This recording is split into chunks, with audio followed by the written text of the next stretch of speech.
Штетата таа е 5-6 овци и 120 и некоја јагна, значи това е штетата.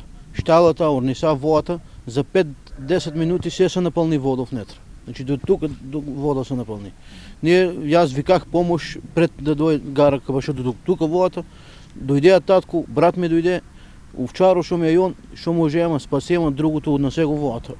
Однеса и шталата. Това е штетата, таа балите устана нешто се поплави. Това друго нема. Да, само од овците живееме, друго нема ништо. Само од овците. Друга екзистенција нема. Штетата таа, кажахте 5-6 овци и 120 и некоја јагна имаше, ус них однесе и сите јагни на водата, но јагна не можеме. Само 30-40 овци спасиме и това е. Друго нема.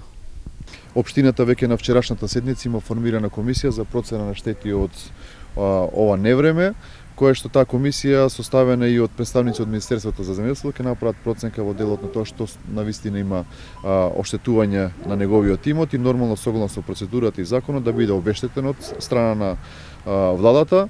Дополнително заедно со Сојузот на оваа посета во рамки на нивното здружување анимирани се сите членки на Сојузот и секој од членките во рамки на своите можности да се помогне во делот на жива стока која што ќе му биде дадена на Никола за да може да продолжи да обстојува она за кое што нели и претходно го одгледувал како овци, нормално и во комуникација со многу општествено одговорни компании од регионов, сум во комуникација кои што ќе помогнат и со градежни материјали за да се изгради нова штала на сточерот Никола за да може да продолжи да ги одгледува и преживеаните овци и оние кои што нормално ќе се соберат, така да излегуваме во пресрет и максимално ќе помогнеме за ова да се биде санирано и вратено во една нормална функција. Дополнително јавното комунално предпријатие ќе преземе активности за чистење на одредена каналска мрежа за да не дојде во евентуално некои наредни дождови до ново поплавување и штети на овој дел, односно на нашиот драг фармер Никола.